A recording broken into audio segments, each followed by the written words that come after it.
Okay. Call this meeting to order. Please rise for the Pledge of Allegiance. I pledge allegiance to the flag of the United States of America and to the republic for which it stands, one nation, under God, indivisible, with liberty and justice for all. All right. All right. With that, I'll hand things over. Oh, clerk for the roll. Councilmember Porter, Present. Councilmember Middleton, Present. Councilmember Kavanaugh, Present. Councilmember Dundon, Councilmember Costi, Present. Councilmember Hotchkiss, Present. Council President Matavetsky. Present. Thank you. Thank you. And I'll hand things over to Councilman Hotchkiss, Chair of Rules and Procedures, and we'll welcome down Joe Kremer. He's a local resident. Unable to attend. All right, so then we will just, did he send anyone else? Yeah. I can at Perfect. least Thank you. introduce it. This is RL 24-153, an ordinance for published transparency for citizens' information. This is submitted by a member of the public. What he's looking for is having a that would require city council to provide information on upcoming votes regarding new changes to legislation. Each party included shall provide a post to either traditional website or popular social media pages such as Facebook or X, or link of the full RL. Being voted on 48 hours before the vote. And it kind of goes on, but I think ultimately what Mr. Kermer is looking for is having our agendas and work session packets posted to some social media website, and just for more transparency and awareness of what's happening and being conducted in city council.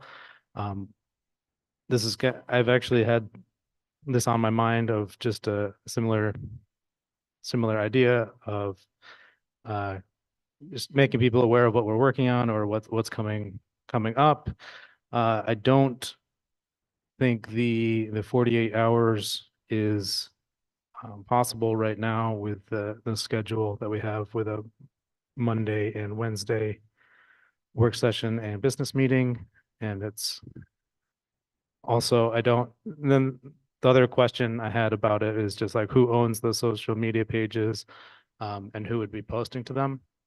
It's like maybe the clerks could do it, or the council president can do it, and then that becomes like a neutral page, or there's just a neutral city council page that can be passed on from city council to city council that gets updated with different agendas and work sessions. But I think ultimately the end goal is just to create more transparency and awareness about what's going on. And I support that, but how we get there is like another question. I just wanted to say something. There was a part on there that he was talking about voting, right? Correct? Yeah, that's illegal. We won't be able to. Can't. 48 hours before a vote. Yeah, Is we that what you're can't saying? discuss what we're gonna. Oh, I think, well, before it comes to a vote. Oh, I think okay. it's just being posted before it comes to vote. So I think that's possible. But again, the distinction about like which Possible. social media pages belongs to a government entity versus a campaign versus a personal page, that's where it gets kind of interesting for me. Is there any other thoughts on that? Go ahead. Yeah, my question would be, so because we do have full-time jobs outside of this, if we don't post this, we have to keep abstaining from votes? We Yeah, would it slow down doesn't- city government to almost a halt at certain times. Yeah, I never want my posting to social media to be relying on anything that I also thank you. ever have to do.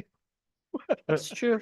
And Right. also, I want to know what his goal is, like transparency, but what is the ultimate goal of this? Like, I'll put my personal feelings to aside, but like, what is the ultimate goal of all this? Like, what does he hope to achieve with this? you want me to read the stated goal? Please, thank you. The Thank you. purpose of this legislation is to get more citizens involved in city government by making it as accessible as possible. The more people that are informed and active in the city, the better it is for everyone. This would make our elected officials responsible for providing that information to their constituency. So he expects more people to follow our social media than to actually just look at the City of Binghamton website? I think it would make it more accessible. I agree with it. If I don't think people check the city website every day, but they probably open up some social media website at some point. So. I think we ought to stick to opens meeting law and leave it at that. I mean, I think one stronger stream is better than many little rivulets of information going out in this case. So making cities or city council had its own Facebook page or something, plus the YouTube channel we already have, plus the city website. I mean, I think that's a centralized point that we can promote rather than every individual web page. I mean, and the other stuff we can do. I would respond to an email this morning from a constituent that was, looked on the city website and saw our pictures there as council people. But then we're trying to figure out what district they're in, and what's posted is the old map before redistricting, then the redistricting map that has last council's names on the new districts, and then they're looking for the current district. So it's like, they went to the city website, they went to the right place, but we're having a tough time even figuring out what district they were in based on all the information there. So we can absolutely do better. But I think making one strong centralized presence and promoting it in every way we possibly can is the better way. I think I get what you're saying, Councilman Kavanaugh. It's more of an internal policy rather than a law. So like it's things that can be done internal instead of a law. And then with social media, it's kind of very, I think it's a slippery slope with social media. Like, honestly, that's just my old lady opinion. I agree. All right, so I think, yeah, that's all I have. And do you have anything? Well, I was going to ask if there is any interest in a motion to refer to committee for future discussion. Or if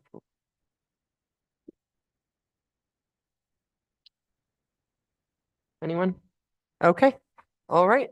So we can move on with our agenda. Next, we have RL 24-154, considered in Public Works and Parks. Handing things over to Chairman Dundon while we welcome down Ryan Andrew. Welcome. Yeah, this is RL 24-154. It's a resolution authorizing the acceptance of a tower viewer for Broome County Naturalist Club. Please give us a little lowdown on this, Ryan. Yep, sure. Good afternoon. My name is Ryan Andrew. I'm the education coordinator for the Broome County Naturalist Club. With me is Cam Winzinger from Cornell Cooperative Extension. So yeah, the Naturalist Club is a local nonprofit organization. We have about 100 members across Broome County. We do different programming related to all of the natural world, mainly birds, butterflies, and many other local wildlife. And earlier this year, it was observed that there is a bald eagle's nest, an active nest with a mating pair of adults in the city of Binghamton in the Susquehanna River, which is easily viewed from MacArthur Park. There's a nice line of sight across the river to see that nest. It is a bit of a distance away, so optics are required, whether it's binoculars, camera, scopes. So a team of us got together, Cam, as well as Sarah Gloss from the city of Binghamton and Jillian Sloan from Broome County, to figure out what we could do to kind of celebrate this, or what we could offer the public to be able to easily view the nest. So on behalf of the Naturalist Club, I applied for a grant from the Klee Foundation to purchase this viewing scope. It's similar to what you see at tourist locations like Niagara Falls or Statue of Liberty. And we were awarded that grant for $5,000, but as part of the plan, there's a requirement to get city council approval for the city of Binghamton to accept the viewer as a donation on behalf of the club. So as part of that, we've met with the Parks Department. We've picked out a site. The details are in the map in the packet. The Parks Department's on board. We think we have a good location picked out. It's right outside the outfield of the main baseball field at MacArthur Park. So the ask tonight is to consider accepting the donation on behalf of the club and to expedite that decision so that we can get the order underway, so that we can mitigate the lead times and hopefully get this installed by fall, so that when the Eagles return and start building the nest back up for this season, the viewer will be there. I was wondering if there's a format for the resolution that you need or anything that can be provided to make things function for expedition.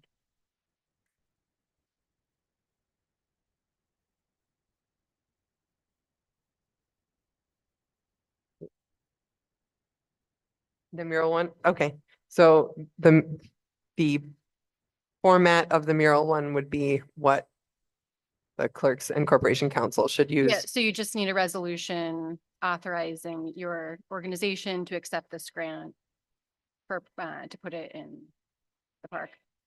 I essentially need to prove to the Clee Foundation that I have the city's approval Okay. to accept the donation, and then they'll release the funds to the Naturalist Club. So I don't think that they require any specific format, would be my guess, so. Probably not. Okay, thank you. Anyone else? Oh, Councilman Kavanaugh. So if the eagles often reuse their nests, right? But if they move on, is this movable? If there's some other cool thing we need to would like to look at later? So one of our goals with this project was also increasing access to knowledge within the realm of ecology for the community as well. So we will be installing, or at least the plan is, to install a set of interpretive signs that expand this beyond just the eagles. So if they do decide to move on, it will still be something the community could utilize to engage with the natural environment around us. I have some drafts of the signs if anyone's interested in seeing them. The plan is to purchase those with funds from the county. Jillian Sloan unfortunately couldn't be here tonight, but we're planning on presenting that at a separate date. Okay. But generally, the eagles do return to the same nest year after year, in at least the same territory. So if by chance a storm came and knocked that nest down and they didn't decide to rebuild right in that same tree, they would still rebuild close by. Very good. Awesome. So there was a request for expedition. Yep. Would anyone like to make the motion? I'll make the motion. Okay, I'll second. motion by Councilman Dundon, seconded by Councilwoman Middleton. Any discussion on expedition? No. Okay, the clerk can call the roll. Councilmember Porter, Aye. Councilmember Middleton, Aye. Councilmember Kavanaugh, Aye. Councilmember Dundon, Aye. Councilmember Costi, Aye. Councilmember Hotchkiss. Aye. Council President Matavetsky. Aye. Thank you. That's 7-0. Thank So, you. Thank you very much. I'm sorry, I request will be just had, expedited. Oh, I just Councilwoman had, Middleton. I just had one question. I forgot. Is there a match for this grant? Like if you, like it's kind of like, so I work with grants at my job, but like, do you have to have a certain amount like of money for it? It's like a match, like, no, there's no matches. No, not that I'm aware of. Okay. I think It's- the Clee Foundation is just awaiting for this approval and they're going to Okay, release the and they'll give it to 5,000 you. to our Okay. club. Yep. Just and then- wanted to see. Yeah. Just wondering. And Councilwoman Middleton, I just asked Ms. Close about that, if there would be a city match or what the city's contribution is. And it's my understanding that we're gonna construct We're the doing the base. pad, right? Yeah. Yeah, we have money that we're waiting on that we'll just need to accept to about $2,500, Sarah, to construct the base for them. Okay, And I think that's it from the city's perspective. okay. Sarah, fine. is that accurate? Perfect. Thank you, Sarah. Thank you. Thank you. All right, so next we have RL 24-155, considering finance, handing things over to Councilman Kavanaugh and welcoming down Billy Goodson. Elliot Wagner, Okay, Bill. last minute substitution.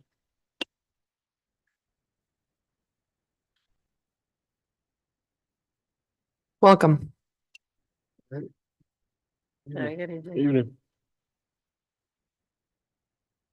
Go for it, Elliot.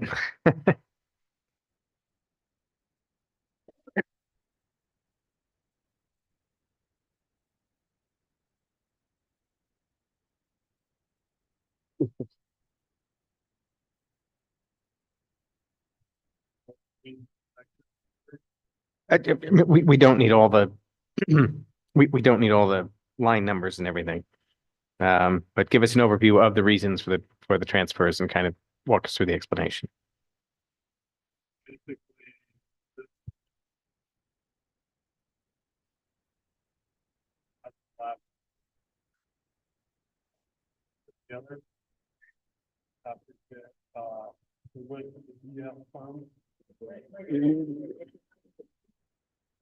There you go. Thank you.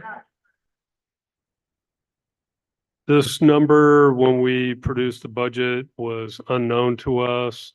After the ES fund was created, they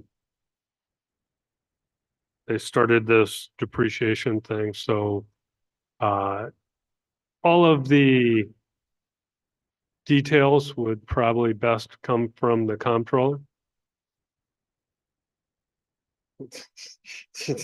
Chuck, do you want to help? Sorry, man.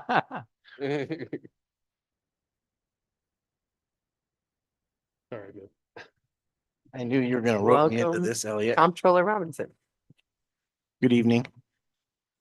Yes, when they did the budget process last year, the depreciation number was not known. And honestly, we didn't even know we were needed to budget for it. So as you recall, what was it, several weeks ago, we did appreciation for 2023. This is just to plug the number in for 2024. They're just getting it done now, so we don't have to do it next April. And these are the numbers. This number is going to be pretty accurate because we know basically what the depreciation is on the plant itself now, since the plant, all the assets have been transferred over to the plant.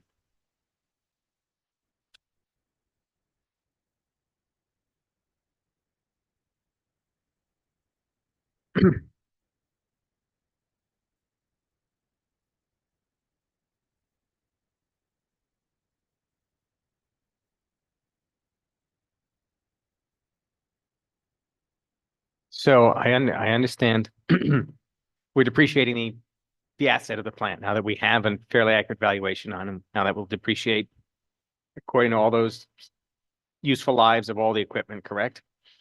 And I understand the chunks that we take out of the City of Binghamton portion of debt service and the Village of Johnson City portion of debt service.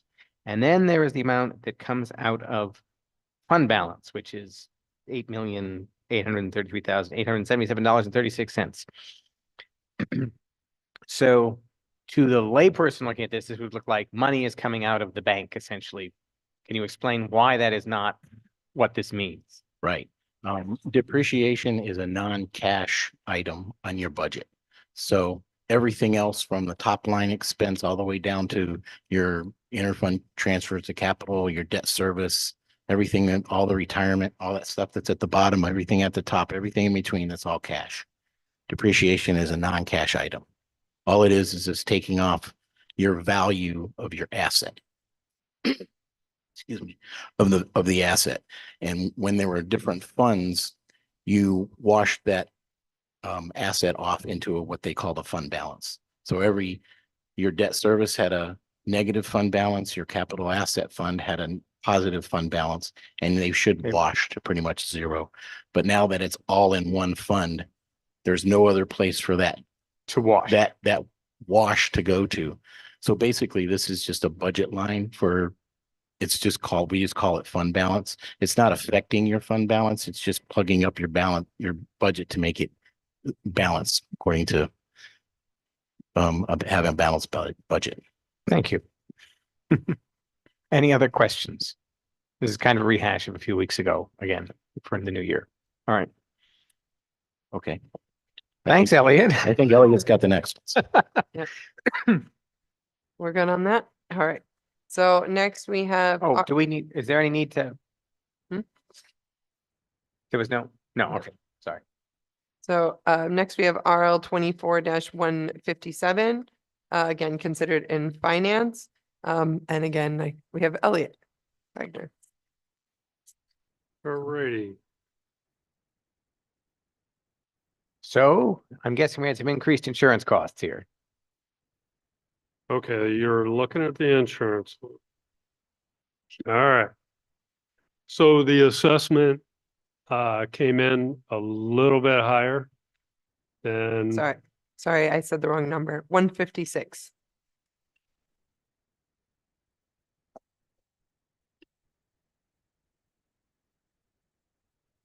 You are correct, but I gave the wrong number. insurance, right? Insurance, yeah, 156. Okay, so the assessment came in a bit higher. And it is our duty to cover all of the value replacement cost of everything at the facility.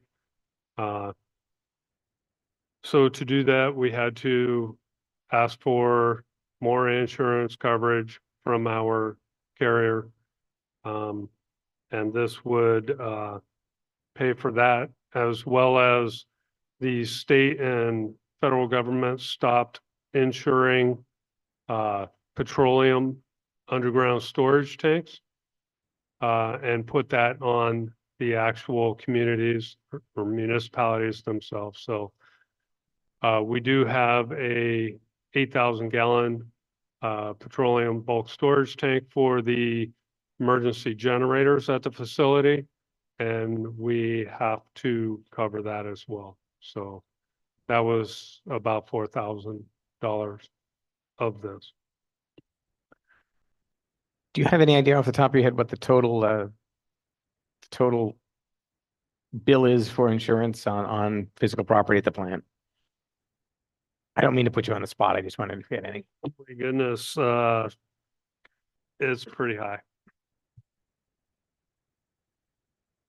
And do you have an idea when the last time these have gone out for bid?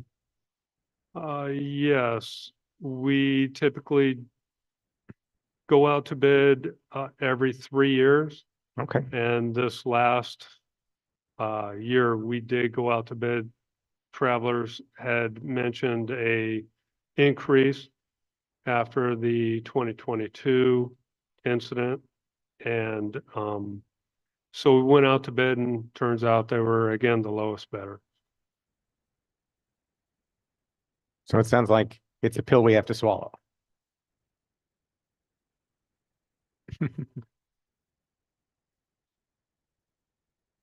Okay. Anyone else? All right, thank you. Next, we have RL 24-157, again, considered in finance. And again, with Elliot Wagner. All right. This one, there is a request for expedition. All right. So we're on to fiber optic repair then. Okay, about week and a half ago, we were notified by one of our operators that a fiber optic conduit was smoking. And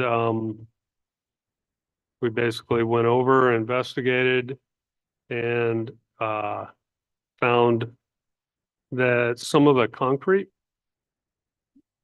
because it was raining pretty heavily that day, was energized at about 221 volts. And basically that's causing a safety issue. One of our electricians actually got shocked. Thankfully, it was just a brush, and he had insulated shoes and his gear on. But on investigation, we found a piece of threaded rod had been punctured the fiber optic conduit, PVC conduit, damaged the insulation, and is apparently punctured the conduit right next to it is 480 volt feeder for the BAF facility or secondary treatment for all of you. And that's what burned up fiber optic cable and is every time it rains, it presents an extreme electrocution hazard. So I contacted Matco. They were the installers and they responded within 15 minutes. They were out helping us troubleshoot. They're actually on site today, reaming out a spare conduit, and this money would cover the cost of that. They should be done by Thursday. The board declared an emergency last Tuesday, and here we are. So speaking of insurance, is there any indication of how this rod ended up through a fiber optic cable in a, like, do we know when or what happened or at what point in time? I think all of you received my report on this with the pictures from Ms. Goodson. And as you can see, it was at some time during construction. I believe Ms. Ron Lake, the city engineer, and Dan Adams, an attorney, is looking into this and has put PC Construction on notice, I believe.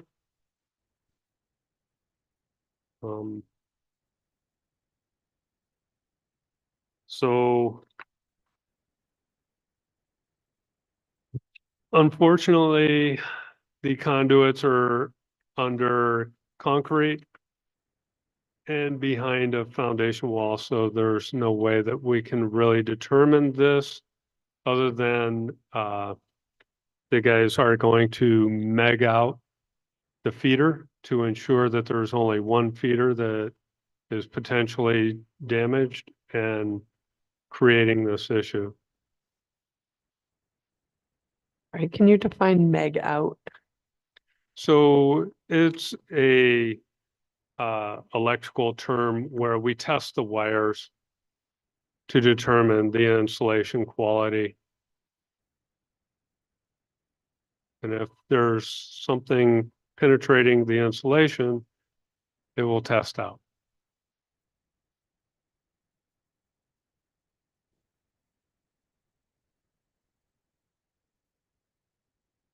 Anyone else?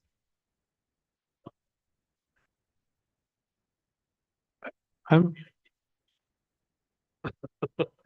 I'm curious if you're surprised that it's been able to operate this way since construction, if that's when it was damaged, or if that's where we're assuming it was damaged. It seems like from this image that it would not function at all from basically the jump.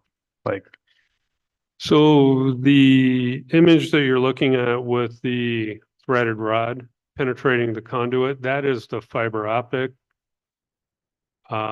conduit. So we have been unable to send a camera down the conduit for the 480 line. We don't know if it's just penetrated, just brushed up against the conductor. With 480 volts, you just need to be close. It'll jump 4 inches. So that's the clearance, the working clearance distance you need. As an electrician, I'm pretty familiar with what 480 can do. I'm pretty surprised that it's gone this long. I know that we did lose a fiber optic cable that was unable to be removed by Matco at some time, quite some time ago, 2 years or better. And they replaced it with another fiber optic cable, another armored cable. This time there's no more room in that conduit, so we're going to ask them to pull in a smaller cable in a different communication conduit that goes to the same area. It will be a lot less costly as well. Thank you. So just to educate my fellow council members a little bit. So what a duct bank is you have, could be 9, 10, 12 pieces of conduit. They get wrapped with rebar and then they get covered in concrete. So if anything breaks in there, to jackhammer all that up and actually find the conduit is tens of thousands, if not even more than that. So a lot of times they'll do like what they're saying. They'll pull the old wire out or see where they can run another one. And with this being behind a foundation wall, it would probably be, I don't know, 50,000 to replace the duct bank minimum. So, I mean, A little more than that. I was going off the top of my head quick. But so, I mean, this is something that is definitely needed and I've been bit by 110. I can only imagine what 480 would do. Motion to expedite. It's not fun. So, motion by Councilman Costi, I'll second. Sorry. seconded by Councilman Dundon. Any discussion on the expedition? Nope. Okay, the clerk can call the roll. Councilmember Porter, Aye. Councilmember Middleton. Aye. Councilmember Kavanaugh. Aye.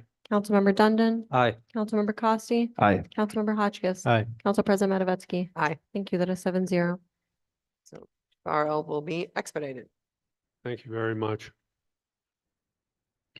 All right, thank you. Next, we have RL 24-158, considered employees, turning things over to Councilman Porter, welcoming down Chuck Robinson, our comptroller. RL 24-158 is to amend the 2024 general fund budget for out of the title pay for the junior accountant. Is basically taking money from the treasurer position that is empty at this moment to put towards the junior accountant that we have already for as a. No, I think this is coming from the personnel services line for his empty budget. Okay. So it's from the personal services line. And going into the junior accountant line of the 4,366, right? Yes. Okay. I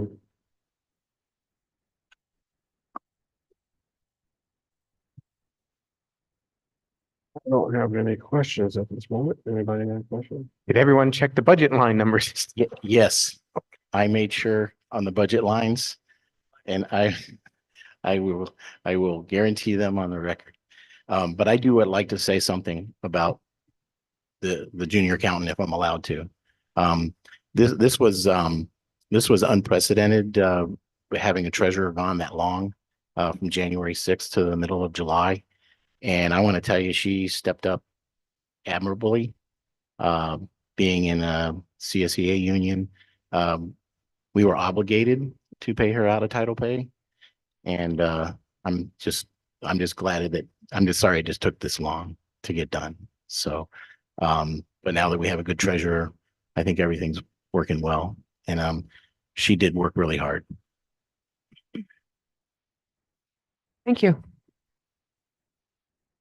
Anyone else? Any questions? Is this to be expedited or just? No, because it's just Okay. so we can just whenever put it on your regular schedule and we can pay her whenever. Thank you. All right. Thank you, Chuck. All right. Next, we have RL 24-159, considered in finance. And we have our speaker, his Corporation Counsel, Sophie Bergman. Would you like to stay there or do you want to come to the traditional? Me position? staying here, I can go over there too. I don't mind. Stay where you're comfortable. All right. So as I've discussed with you guys before, our office is responsible for paying all of the outside counsel bills. Among other things, we also pay the process servers for code cases because certain things require personal service and notice. There's also workers' comp payment. There's also workers' comp payments that come out that are mandatory that we're paying out to individuals on a monthly basis, and that all comes out of our working budget. So To give you some context, last year, we were allocated $300,000 in 2024's budget. Last year, there was $250,000 allocated for Corp Council's budget. And I pulled the resolutions where there were 3 transfers into that budget line during 2023. So I can provide those to council. It was for $371,000 on July 12th, $200,000 on September 6th, and $220,000 on October 18th. So I have all those resolutions. I can make copies for council. Long story short, last year, the actual expended budget was over $1 million. By the time of last year's budget season, it had exceeded $800,000. And unfortunately, our office was only budgeted with $300,000 this year. And we've made it stretch through June. But now we're coming to council asking for additional funds to pay for a number of things. So I had talked to Councilman Kavanaugh about kind of giving you a snapshot of our quarterly expenses. So for the second quarter, that would be April through June. The total payments were $232,975.93. What does that cover? That covers a lot of pre-existing lawsuits. There's a number of federal lawsuits pending. There eminent domain proceeding. There's a number of niche areas of law that the 3 members of our office can't cover all of them. There's also contractor lawsuits that, as Elliot mentioned, Dan Adams is handling for us. We have about 6 firms representing the city in a variety of issues. One of the big expenses that ate up a lot of our budget at the beginning of the year was the lawsuit that started our year, ate up about a large chunk of our budget. So I think realistically, $300,000 got us through June. I'm asking for 200 because that's what Chuck could find for me. We normally ask for budget transfers more towards the end of the year, just so we know what payroll lines are going to be unfulfilled and what money we may have existing in lines. But given the state of things, I wanted to come to you before we ran out of money, but I wanted to make sure I was honest with you that I probably will have to come back. Just so you know, so you have a little bit of faith that we're not just, spending money. Our office is trying to take back in a lot of our litigation. I handle the majority of our stateside litigation. We've taken back the Boscov's contract. So we are trying to save the city money. We just can't handle everything with 3 attorneys. So Councilman Kavanaugh and I talked at length, and I don't know if there's other information you'd like. I'm trying not to get too into the weeds, but I'm happy to answer any questions that I can. I had one. How do you come up with the amount? Like, is that just the money, the 400,000? How did you come up with that? I'm sorry, I'm not. Well, and about the current year or what was budgeted or what they're asking to transfer? What they're asking to transfer, like, how did they come up with that? So our RL was for 200,000. We were budgeted 300,000 in 2023's budget year. So I'm not sure. Oh, What like the literally, question is? literally bills are rolling in though. Oh, okay. Like, Oh, yeah. Yeah. I mean, it's on a rolling basis. I just did a snapshot of a quarter for you guys. So you can see that it was 233 for the second quarter. So if you multiply that by 4, and I'm trying to make sure we don't get that high, like I said, I'm trying to roll stuff back in-house to the extent that I can. I mean, I think last year, the office was even more short-staffed than it is now, but. you were certainly- basically down to Brian plus, oh my goodness, the code attorney's name just went out of my head. It- Elizabeth Rosso. Right, was Full doing code stuff. prosecutor. and She then- handles most of our courtroom stuff. And again, that's another expense. Our office covers all the service fees. We have to personally serve people for court as it's a criminal proceeding. We need to make sure they have notice and an opportunity to be heard, so that we need to make sure that they're personally served.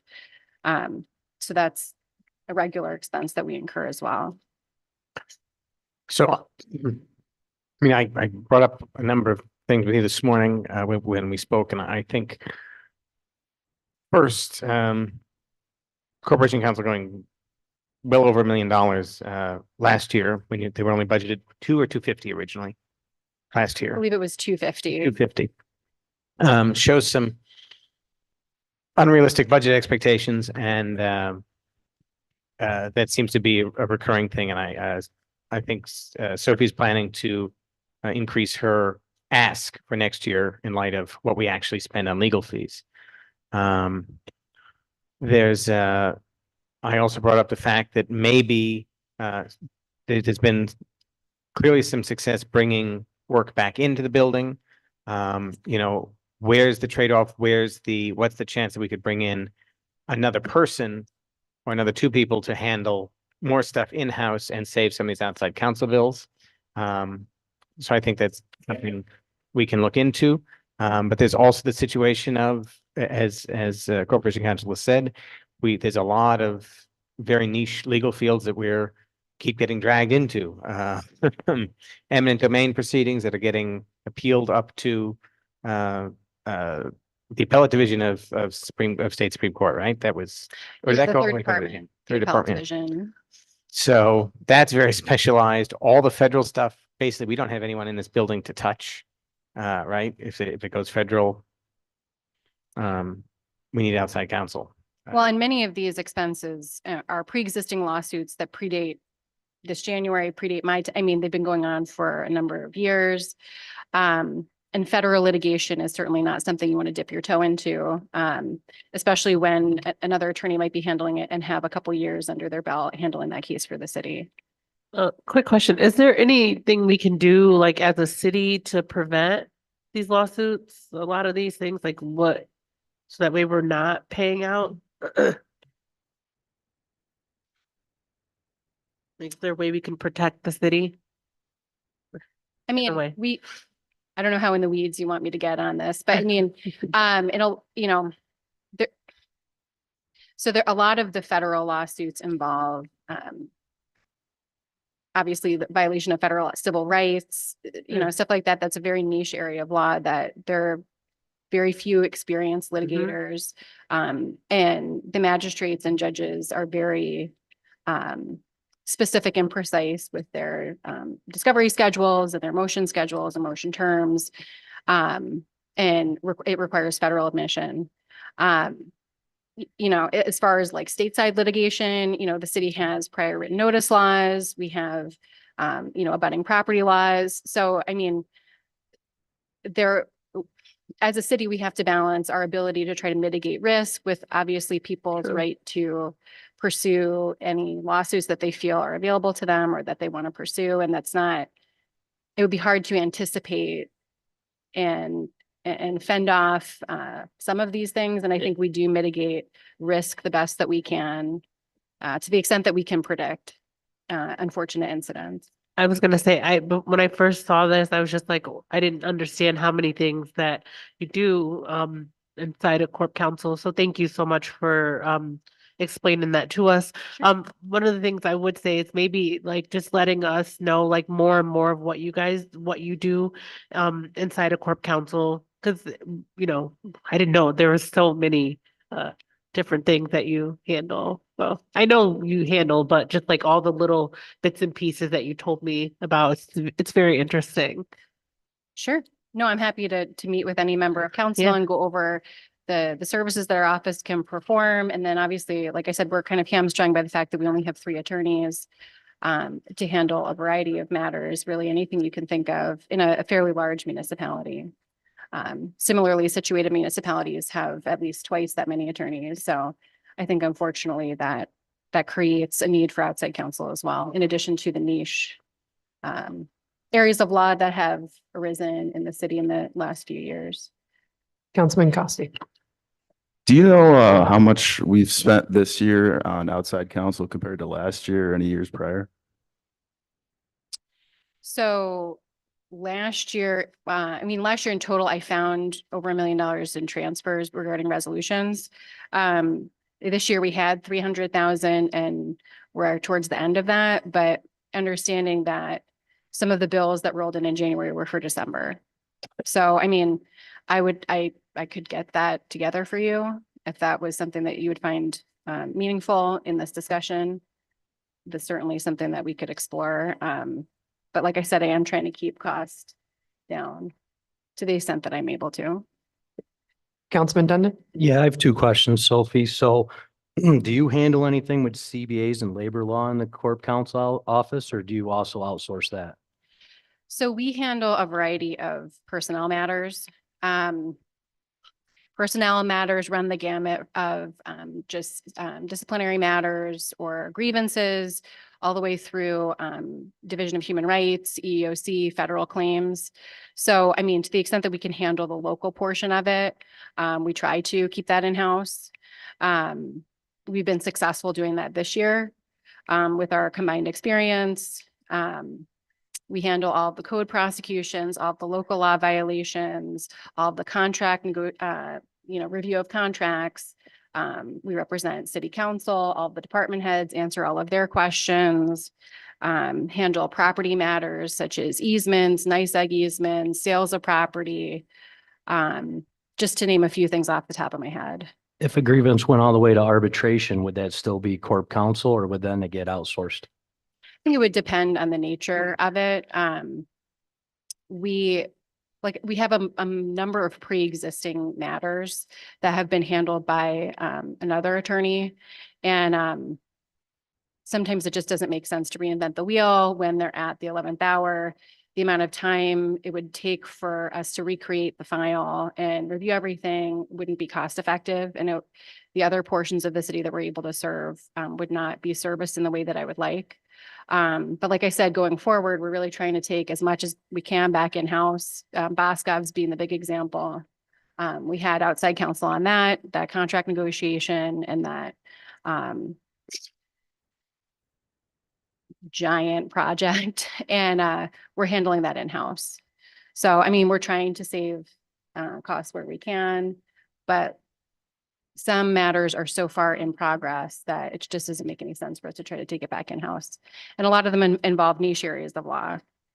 So like construction lawsuits, eminent domain, pre-existing federal litigation, and then we have process servers. So those are the four main areas where our costs are, the majority of our costs originate from. So is there a way we can put a process to do an executive session? So when stuff like this does come up, city council can be in the loop all the way through, and then that way we know where this money's going before we sit here right now. Cause I'd like to see the other resolutions, and I mean, there's a lot of this I'd like to see, just to see. I mean, if you say you're cutting costs, I'd like to, you just make sure, everything's being done properly. Sure. I had another question too. Councilman Middleton. I know that you said that you plan on budgeting this year. So do you think you'll come back before council to ask again for more money or for the year? I mean, I anticipate that being the case only because the second quarter expenses exceeded 200,000.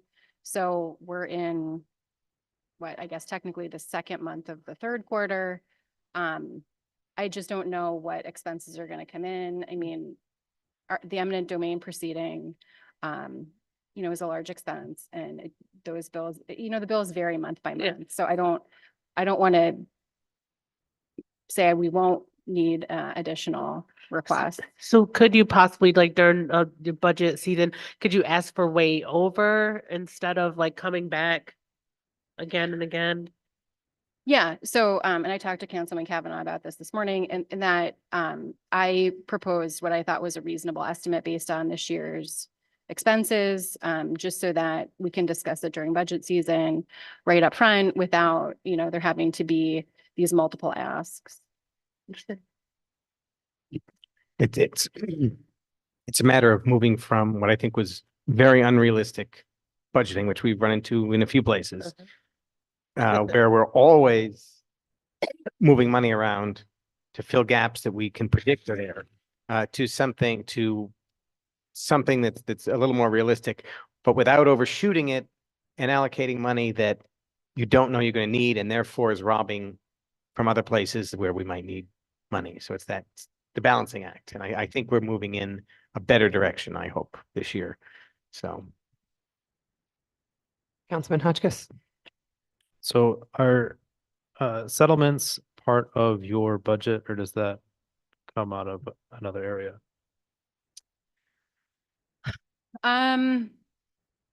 It just depends on what the settlement is. You know, if it's a couple $100, you know, or a couple $1,000, it might be, obviously larger settlements would not be covered in our budget. So your budget doesn't necessarily represent the breadth of legal expenditures that the city has. Is that like an accurate statement? For legal matters? Yeah. What I'm talking about, like right now, or next year's budget, or? Just the corporation council budget.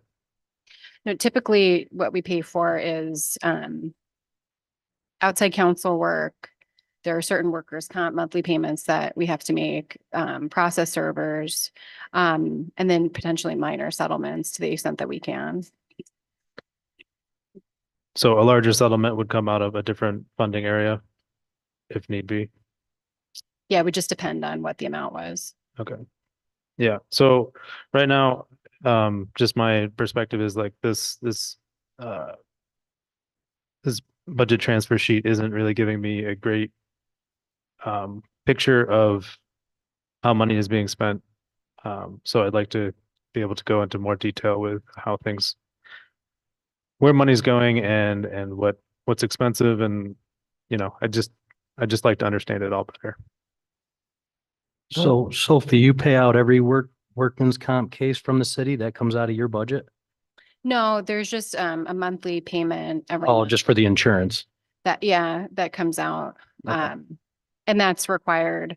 I mean, some of them are years old, you know, and certainly if there are any specific questions, I'm happy to answer them. I don't know how much information you want.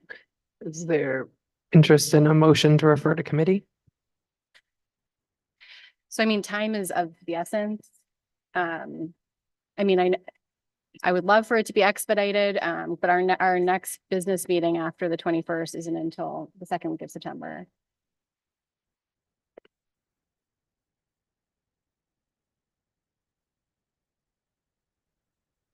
I'd like to make a motion to put it to the finance committee. A second. Motion by Councilman Hotchkiss, seconded by Councilman Porter. Any discussion on the expedition? I'm sorry, committee, yes. Referral to committee. Any discussion? I mean, I guess I'll say it sounds like there's a number of things that people are looking for more information on. So if anyone has questions or concrete information, I don't know if you want to email me or email Sophie and loop me in, so I can kind of have an overarching idea of what everyone's after, and then we'll schedule a finance meeting. Didn't vote on it. I'm Yeah, proposing. proposing, okay. And then I would schedule a finance meeting, you know, as soon as it's practicable for questions to get answered. And if we're worried about dunning notices from outside attorneys, we could schedule a special business meeting perhaps to deal with this after all our questions are answered. So we'll go to committee, but we'll get questions fielded pretty quick. Can we all do that? If we could do like a Thursday, Friday meeting, I'm not trying to hold this up a long time. I just want to have a little bit more time with it. Absolutely. So if no one other comments, the clerk can take a roll on referring to committee. Councilmember Porter, Aye. Councilmember Middleton, Aye. Councilmember Kavanaugh, Aye. Councilmember Dundon, No. Councilmember Costi, No. Councilmember Hotchkiss. Aye. Council President Matavetsky. Aye. Thank you. That is 5-2. The issue has been sent to committee. All right. Next we have RL 24-160. And we welcome down Superintendent Water and Sewer Kruger. And I hand things over to Councilman Porter. This is RL 24-160. Resolution to adjust the job title of treatment plant operator to water treatment plant operator trainee. Hello, Jeff. How you doing? Good, thank you very much Hey, for you the can- introduction. Can you explain the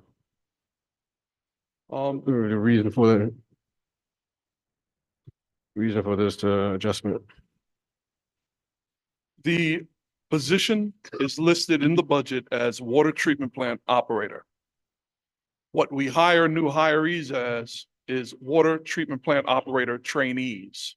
They have 1 year to get a minimum 2A license and a training program they go through with us for their first year.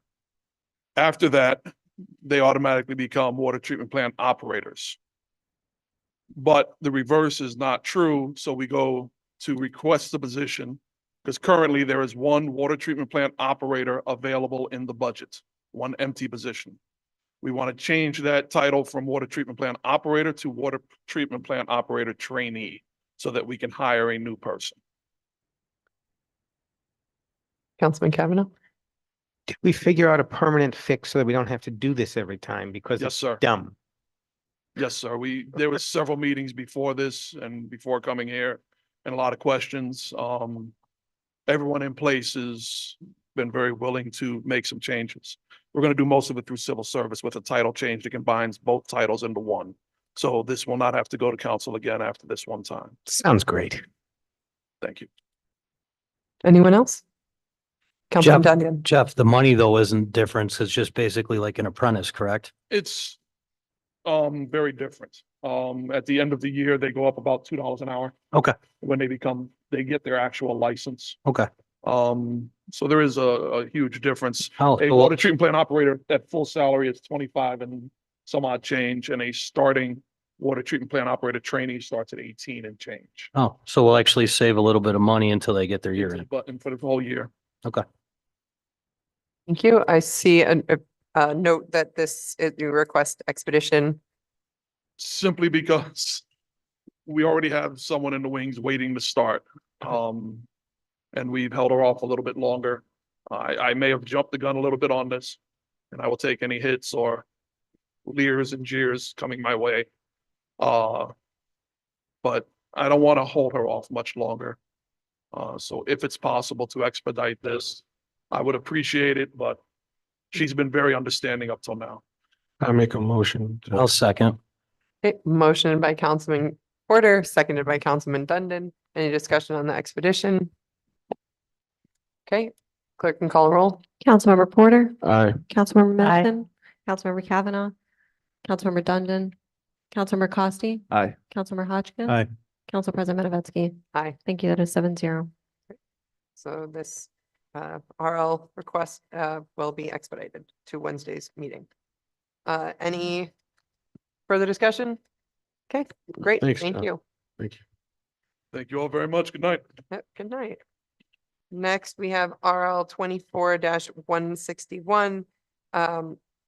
Considered in planning, turning things over to Councilman Hotchkiss and welcoming down Assistant Director of Planning, Tito Martinez.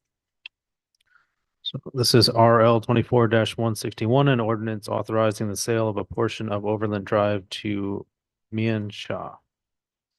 How's Oh, everybody hope doing? I did okay with that name. Hi, Tito.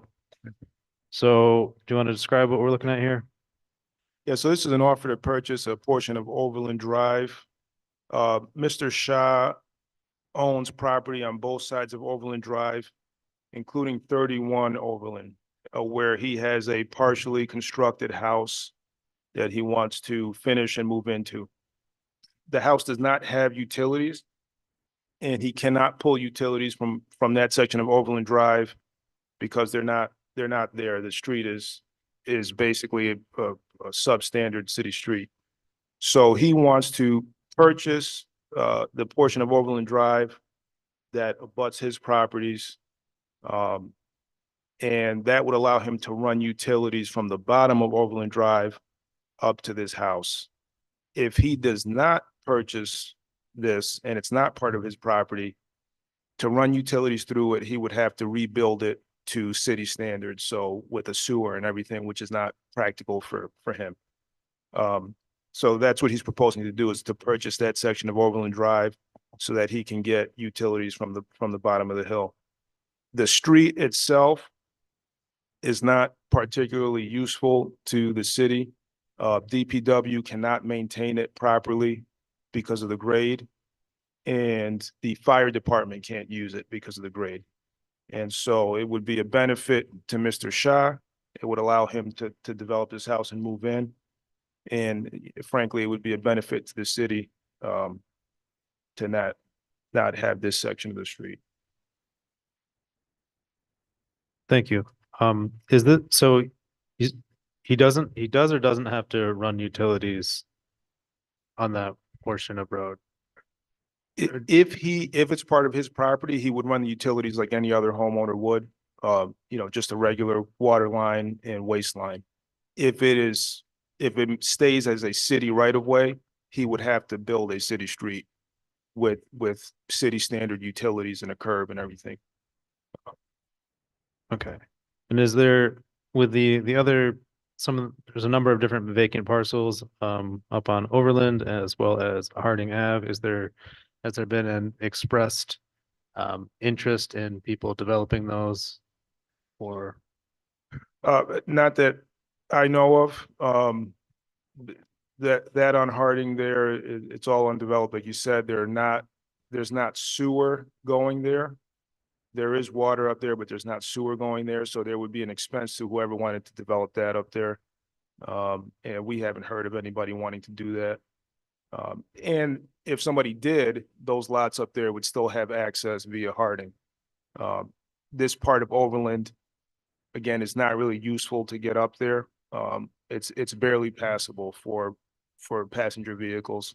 And it's difficult or impossible for larger vehicles. Has there been any outreach to the people living up there? Because that road did come up when I was going door to door as people wanting to Right. have that second exit. They came up with examples of past times when the other way's been blocked off by trees or other issues, and they've had to use that route. That would be done through the public hearing for this. Okay. The lots on the bottom of Overland that Mr. Shah does not own would not be landlocked by this, so they would be okay. They could still use Dewey. And then up on Harding, there are, for most of the end of that street, there are no houses up there. They start further to the west. But yeah, a public hearing would be part of this, and we could do mailings. I got a question, Tito. Yep. How did the $4,500 come up? How'd you come up with that number for the purchase price? That was the fair market value that the assessor gave us.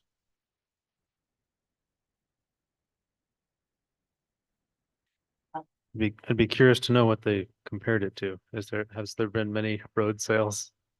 I think it was just based on the square footage Okay. and the fact that it would make his lot developable. Is what Gotcha. she said.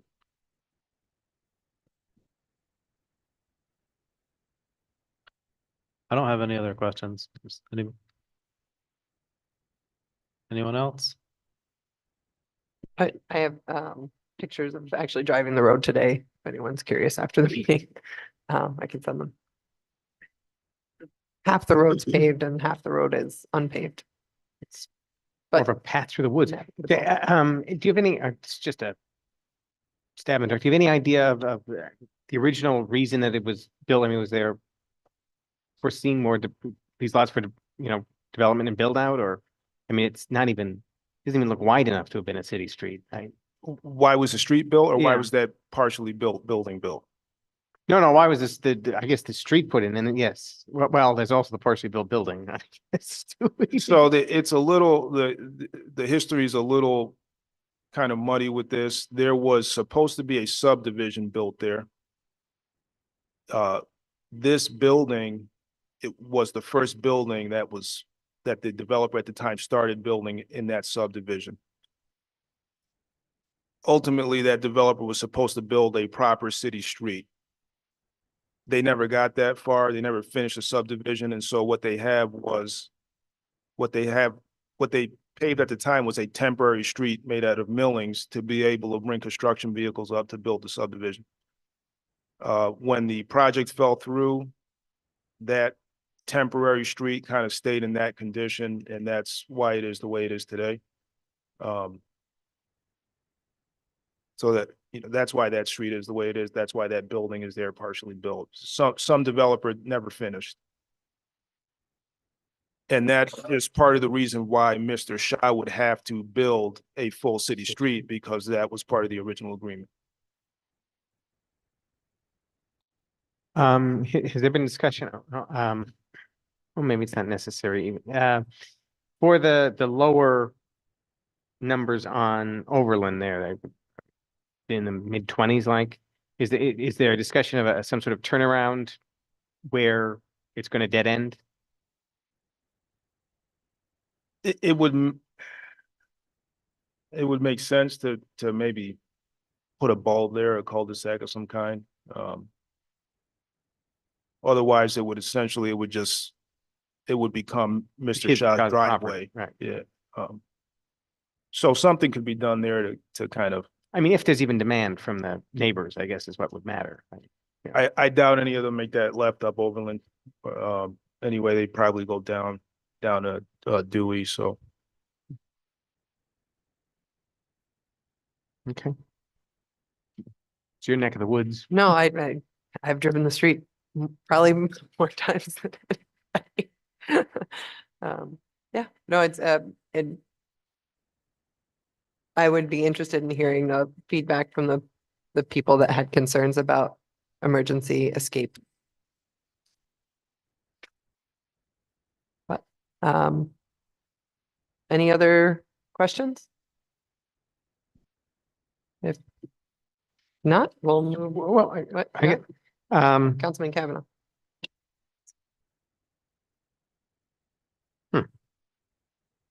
I guess I'm curious about process steps in the process. Like maybe somebody's vote on council would change based on the public hearing. So why do we do the council step first?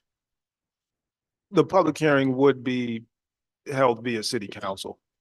So this, we're just introducing, it went to estimate and apportionment first. That was approved.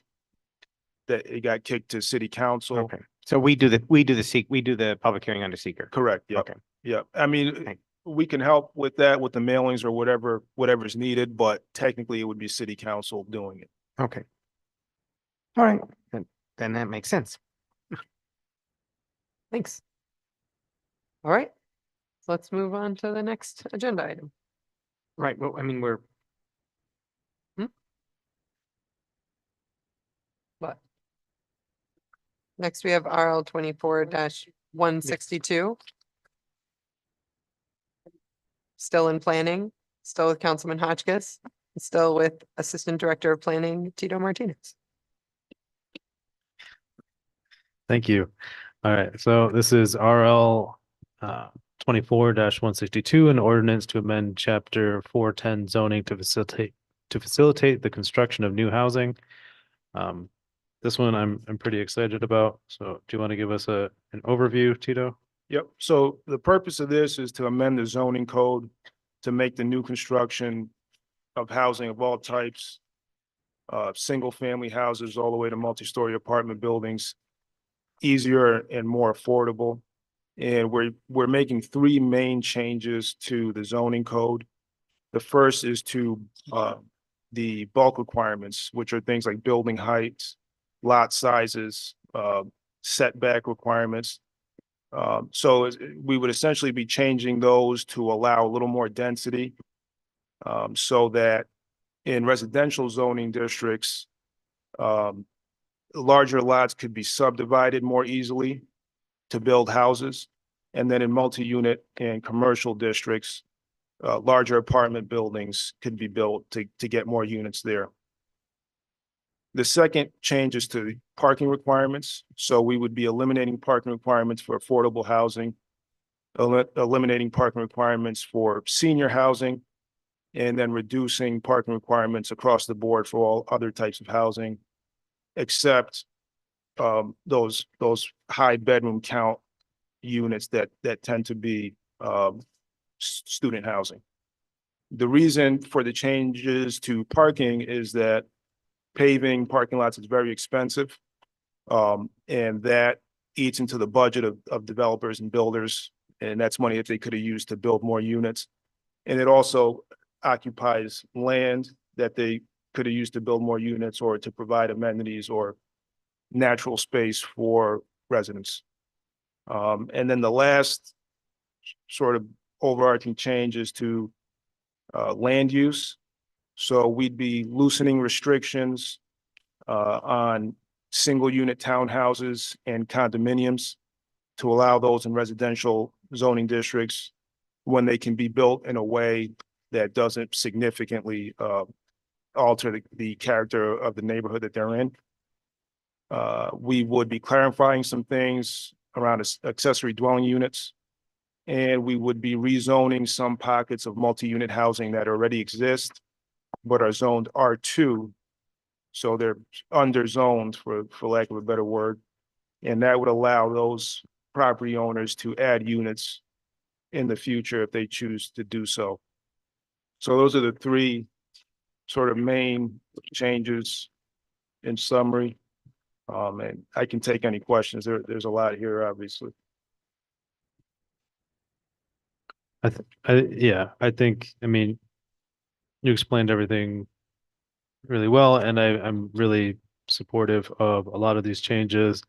And I would welcome the opportunity to push this a little further. As far as just how much we can reduce like parking restrictions or allow for more density. I've been trying to track and understand more about different zoning reforms that are happening across the country, and what would be appropriate in Binghamton. And I think this is a great first step, and I think Council Member Kavanaugh had brought forward some, like a portion of this that was related to townhouses, and I think it's all pieces of the larger housing puzzle to try to facilitate more development and more density. So I guess the quick thing that I noticed here was like on your definition of condominiums, there's no R3 definition. You have R1 and R2 districts, but is there a reason that R3 got left out of that, or is condominiums are already technically allowed in the R3. So the change, we included it in the R3 just so it's clear, because otherwise it would appear like it's banned in the R3. But it's already allowed because right now it's considered a multi-unit dwelling. So that's allowed right now. The change would be allowing condos in the R1 and R2.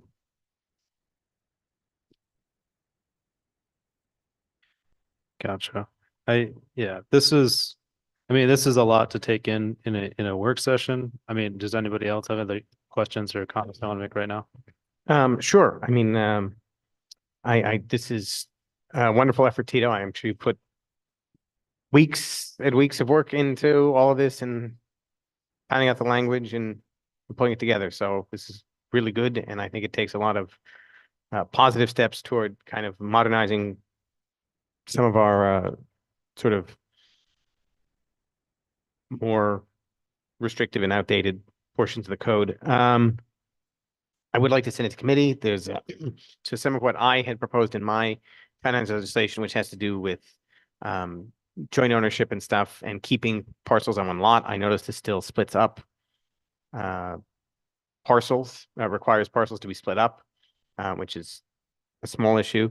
And I have some other questions about I have a number of questions, but like accessory dwelling, how you can put the accessory dwelling unit size, for example. And then I think we should have some discussions about what can be allowed, if anything else should be allowed by right rather than by special use permit. Sending more and more and more things to planning commission has its pros and cons. Also, there's a number more things.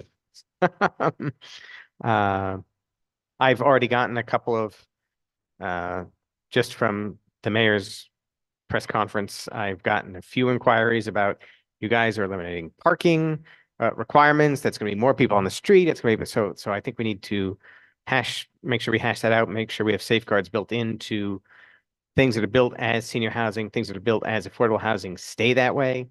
So make sure we have a process in place for that. So just a number of things. So I want to keep this rolling at a good speed, but I think it needs to go to committee. So I would Is that a motion? send it to planning committee. But to please keep it moving. Second. Okay, motion by Councilman Kavanaugh, seconded, was that Hotchkiss? Seconded by Councilman Hotchkiss. Any discussion on sending to committee? Okay, clerk can call the roll. Councilmember Porter, Yay. Councilmember Middleton, Aye. Councilmember Kavanaugh, Aye. Councilmember Dundon, Aye. Councilmember Costi, Aye. Councilmember Hotchkiss. Aye. Council President Matavetsky. Aye. Thank you. That's 7-0. Thank you. And I would, Do you want to talk any more about this right now? I mean, places you pulled from or why these are best practices? I don't know. Anything else you want to put on the wider public before we go to a committee, which is less people tend to watch? So the actual numbers and things for bulk requirements, those are local. Those are sort of based on what already exists.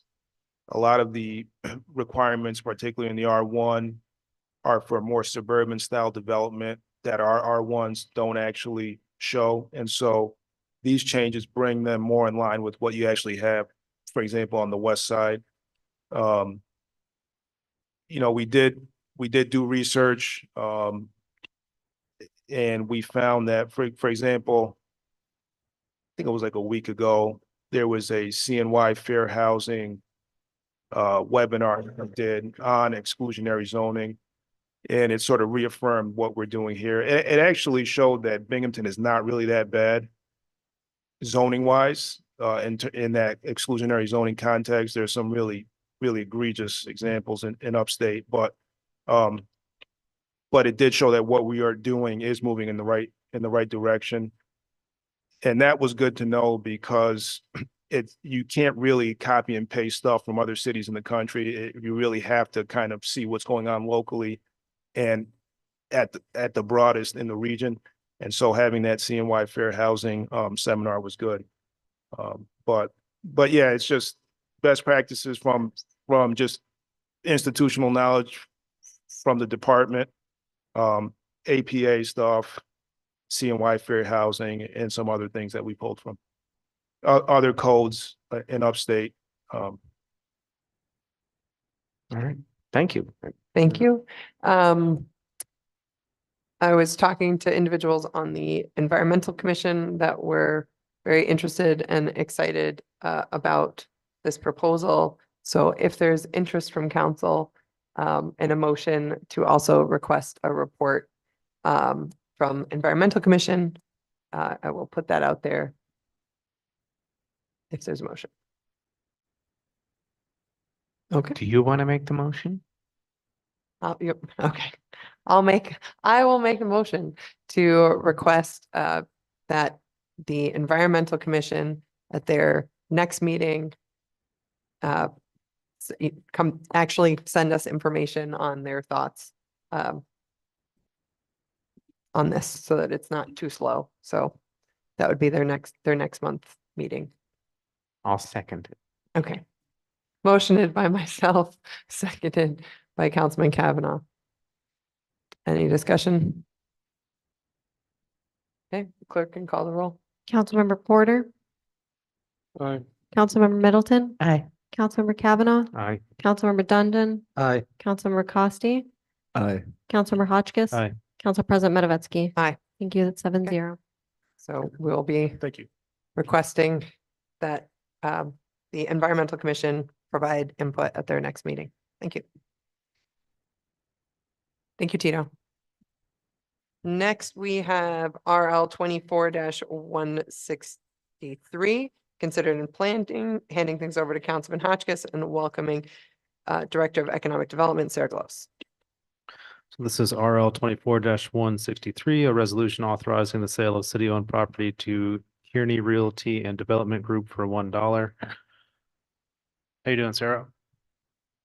I'm good. How are you? Good. Do you want to give us an overview of this? Sure. So I attached the previous legislation to this request for legislation. In 2023, we authorized the sale of 180, 186 Henry, 77 Pine Street, and 162 Henry Street to Kearney Realty and Development Group. That is in support of their Stadium Lofts project. It is a, oh gosh, sorry. 57 plus 7, 65 unit mixed income project in the Stadium District on the corner of Chapman and Henry. So at the time, we did not have opportunity for there to be sufficient parking on site to support the project. So they entered into an agreement with the Rumble Ponies to temporarily use rent spaces from their parking lot to meet their parking requirements, not just for our code, but also per Homes and Community Renewal. Since we took the Anzaroot properties a few months ago, we have 4 lots that have opened up for use on Henry Street. That means that they don't have to use Rumble Ponies parking lot and can build a parking lot that accommodates this project specifically. Those properties are not really best suited for anything else. They're right by the overpass. They're not well suited for specifically affordable housing development. And so this just helps them solve a problem and enables them to proceed with their application to HCR, which is due September 14th. So they have submitted an offer to purchase, and that's gone through our internal process. It will go to the Board of Estimate and Apportionment next week. So we will have an answer from ENA before the vote on this, which we would ideally like to be September 11th. And that's kind of the long and short of it, but I'm happy to answer any questions on the property as a whole, the project as a whole, Kearney Development, or the parking lot itself.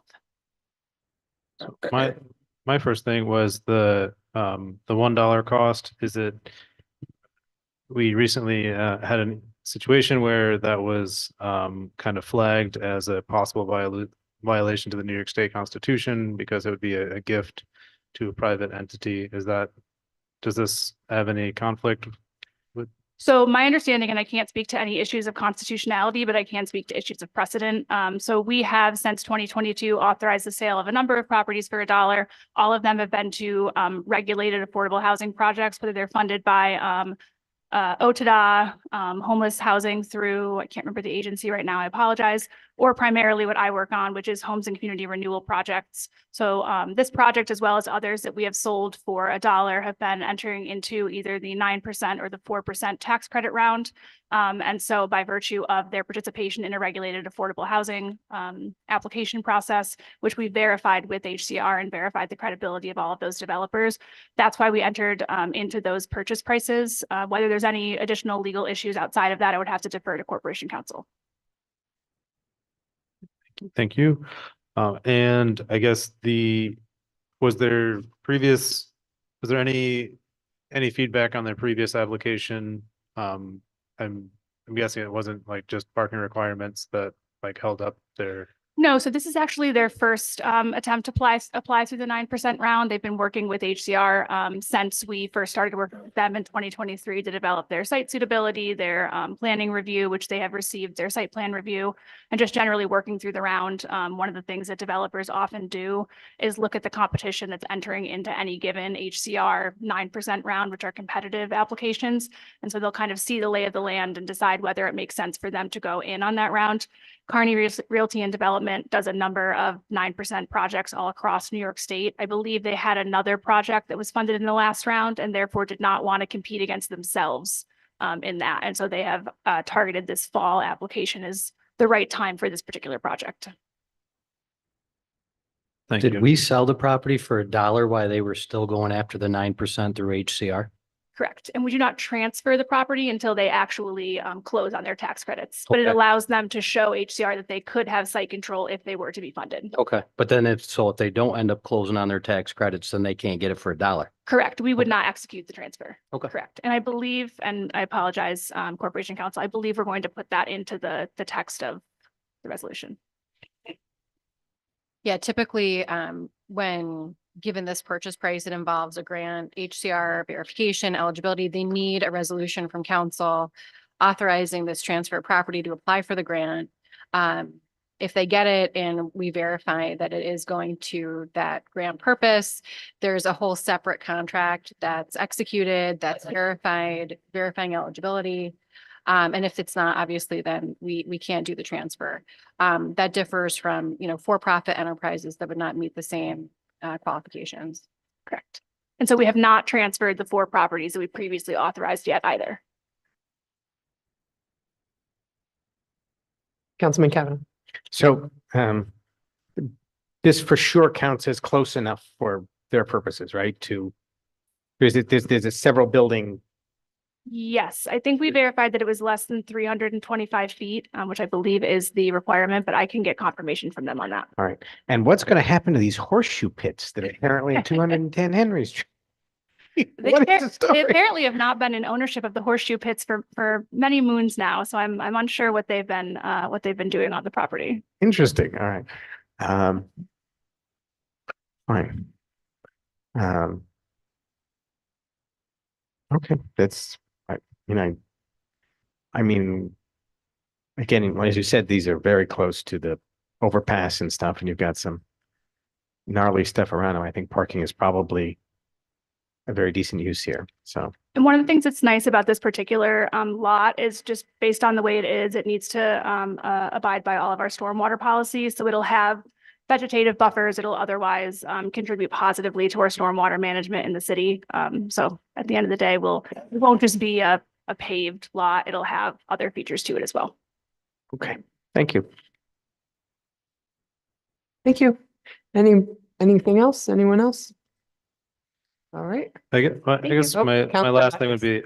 be, since this just like ties into our the previous RL that we were looking at. So if that passes as it stands, and this project is affordable housing, then there wouldn't necessarily be any parking requirements to worry about, right? So my understanding about the way that works is that the units that fall below 80% AMI or lower, those would be the only units that were in any project that would be subject to not having any parking requirements. I know there have been concerns from citizens on the fact that, people who live in affordable housing projects, people who live in regulated senior housing do have cars.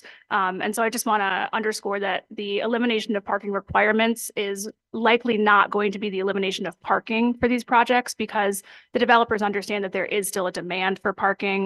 That this development in particular is planning on working with a nonprofit that helps people with physical disabilities. So they have a plan for their ADA parking, and just to have an amenity space for their tenants. I imagine there still will be parking in these affordable and senior housing projects.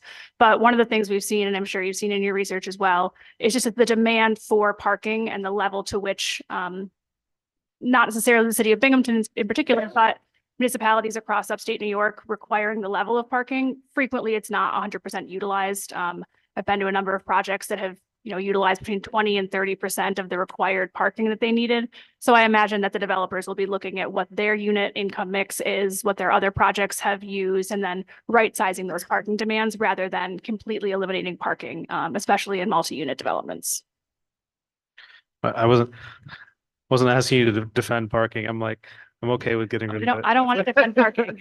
I talk about parking way too much. Okay, but thank you. I think that kind of ties that all together. But I don't have any further questions. I just had a quick one. So the $1 for 4 properties, or is it? That is a great question. They submitted an offer to purchase that was $1 for 4 properties. I do know that on previous properties we've sold for $1. Each individual property has been sold for $1. I Yeah. imagine that would be perfectly acceptable. But yes, it's a good flag. Thank you. Thank you. All right, so now we'll welcome down Tina Barber from the Community Foundation. And we'll have this discussion led by Councilman Hotchkiss, Chair of the Planning Committee. Good. Thanks for joining us. There we go. Right, it's green. So I want to thank you all for inviting me to come down and talk a little bit about how the city of Binghamton could perhaps help us support and sustain our housing trust fund. I want to start just by talking a little bit about who I am, what the foundation does, in case you're not aware of what the Community Foundation does. My name is Tina Barber. I'm the executive director at the Community Foundation. My background is in nonprofit and academia. I've been with the foundation for 14 years, and I've been leading the foundation for the past year. I want to say that our focus right now is on equity, and equity can mean a million different things, but for our purposes at the foundation, it really means that people have the skills, the knowledge, the resources to take advantage of opportunities as they are presented. All right. And we hope to do that by focusing on raising funds into two funds. One is the Broome County Housing Trust Fund, which I'm going to talk about today. The other is our Racial Justice and Equity Fund. So for those of you that don't know what community foundations are or what they do, community foundations are geographic in nature. So we cover Broome, Tioga, Shenango, Delaware, and Otsego. And community foundations do three things. So we raise and we manage charitable assets. Right now, we have 165 odd funds under management, and that translates into about $45 million in assets. Okay. The second thing that we do is we make grants, right? So we manage these funds. That 45 million is under management. We grant out at least 5%, sometimes more, never less, into the community. So last year in 2023, we made over 500 grants and scholarships, totaling about $3.1 million. So those are the investments that we make in our community. And the final thing that community foundations do is we convene the community around issues that are important to communities, and we regularly assess need in community. So relevant to this discussion and a recent convening that we had was in 2021.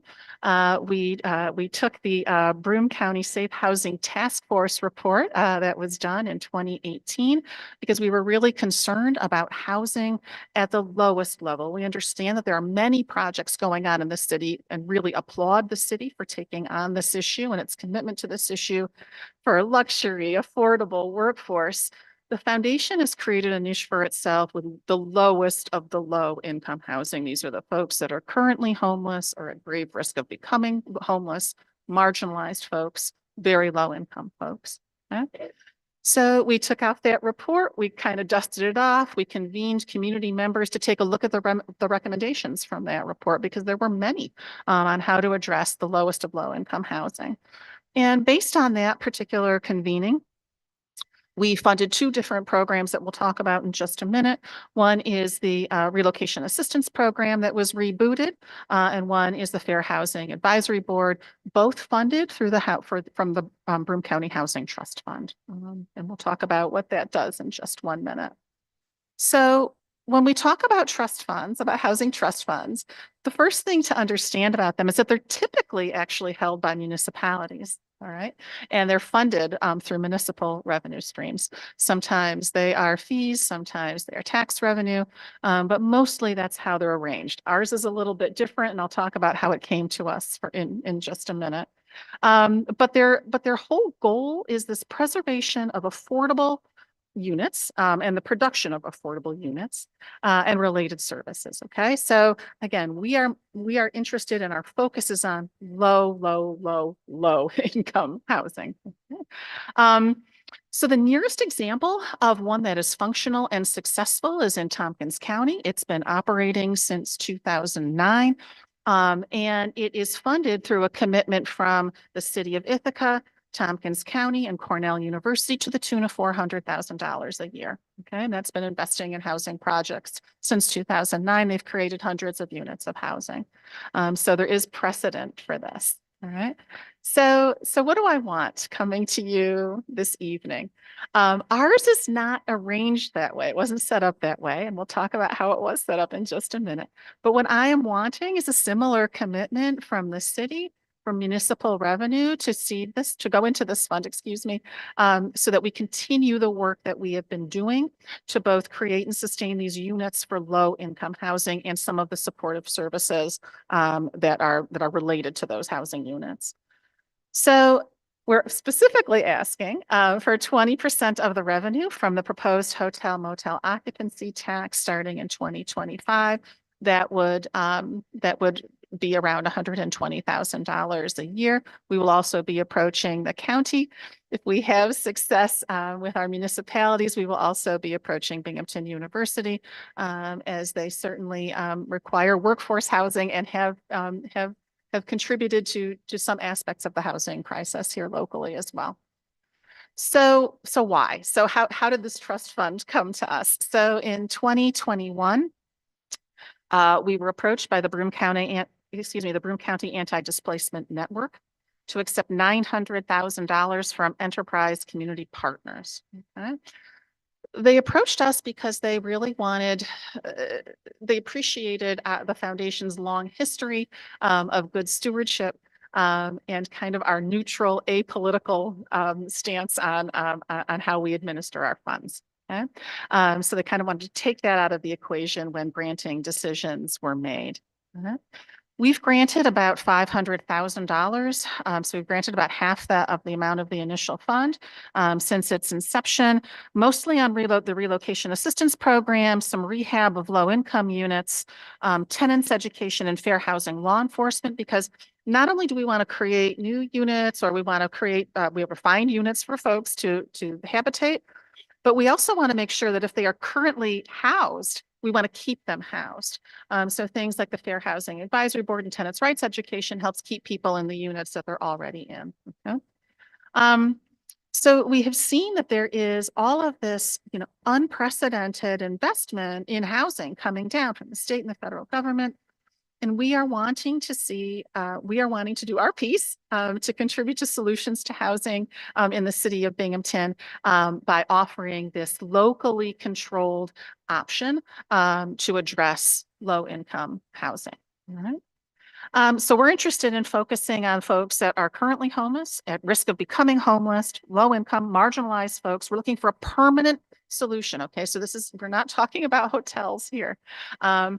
I don't know if most of you know this, but the county is on track to spend $7.5 million on hotels this year, housing folks in hotels, families, and individuals. That $7.5 million investment creates no permanent housing. All right, so we're investing $7.5 million, no permanent units are created there. Okay, that's obviously a problem. We have to find some interesting and creative solutions here, because those hotels are not only not permanent, they can also be not safe, not sanitary, and just not optimal. Okay? So when we talk about a demonstration of need, we've been partnering with an organization that does outreach to folks that are living in motels, families and individuals. Okay. So we reached out to them. We wanted to partner with them and with Dick's to get sneakers to kids that are starting school in the fall. Right? So we asked for a list of names from kids that are living in these hotels, and we're expecting 20, 30 names. We got 95 kids are living in these hotels right now. Okay. About half of them, 57, are from the Binghamton School District, City of Binghamton School District, living in hotels. So they're going to start off the year in a hotel, all right, with and everything that goes along with that. We have the Housing Trust Fund has seeded the relocation assistance program. We've invested $150,000 in that program, and that offers rental assistance, security deposit assistance in a kind of a ranked order for folks that are homeless or at risk of becoming homeless. It's been operating for 4 months. We invested $150,000 in it. They found permanent housing for 47 people. There are 107 applications pending, right? That will far outstrip the money that we have available right now, but it is a continuous need and it is producing a permanent solution, not a temporary solution. And that's what I really kind of want to drive home. We're looking at permanent solutions here. Hotels are a major investment for no permanent units. Yeah? So why the community foundation rather than having the county or the city hold this fund? It's a good question. It's a fair question. Originally, it's because the folks at the Broome County Anti-Displacement Network felt that we were nonpartisan and neutral. They wanted local control of this money. So for our process, we actually have a local panel that makes the decisions about whom gets this funding based on the applications that we receive. We have a history of successful partnerships supporting city projects. So for example, we are currently partnering with the city to manage $500,000 of ARPA money invested in nonprofits. We are holding those funds for the city and managing that grant process. We have held the fund for the R Space Park within Recreation Park for its original build and for its rebuild, and we still hold the funds for the maintenance of that park. The Greater Good grocery store, a lot of people may not know this, but the idea for that grocery store came from the Community Foundation, from a model that we found in Utica. The Community Foundation managed that project through to its fruition and still supports that project with ongoing funding. So we have a long history of partnerships, successful partnerships with the city. We have a 27-year history of responsible and accountable stewardship of our funds. It's no small feat to manage $47 million and do all of that due diligence and make sure everything is above board. The other reason is because the money has the potential to grow if it's with us, right? Because it's in our pooled investments. So any money that is invested with us into the trust fund has the potential to actually grow. And we can raise other money into the fund. So in addition to any municipal funding that may be directed to us, we can write grants, we can do special fundraising appeals, and we can accept that money into the fund additionally. All right. Whereas if the county or the city held it, that may not be a possibility. Right? The final reason is just the relationships that the Community Foundation has in our local community. So we have strong relationships with folks on the ground that are doing the work, from this tiny organization that's doing outreach in hotels to some of the larger housing organizations that are working on housing. We have very strong relationships. We have many grants that are focused on housing, because when we just recently completed our need assessment for 2023, of course, as you know, this housing is at the top of everybody's wish list, and it is a pervasive problem throughout the communities we serve. Okay, so our ask is to consider designating some ongoing revenue and sustaining support to the Housing Trust Fund. We understand that this is not something that can be considered or decided today, but we would like to continue the discussion, and I welcome any questions that you might have. Well, thank you so much. That was a great presentation. I think maybe this is not so much, sort of a question. I think with the adopting a new model that might not be familiar to an area, I think there's a domino effect typically. Is that something that you're kind of familiar with, seeing that it's just you need someone to donate to create an impetus that other folks will begin funding and maintain that funding stream? It is. So if we can secure funding from the city, we are also going to approach the county. We are approaching the Binghamton University. We can do more together, and we're hoping that if we can get the city to commit, that other sources will fall in line, and that we may be eligible for other grant funds that we can raise into that fund. Definitely Tompkins County has seen that with their model. They started with the city, and then the county came on, Cornell came on, but they have also upped their dedicated revenue as they have seen the successful creation of units through that fund.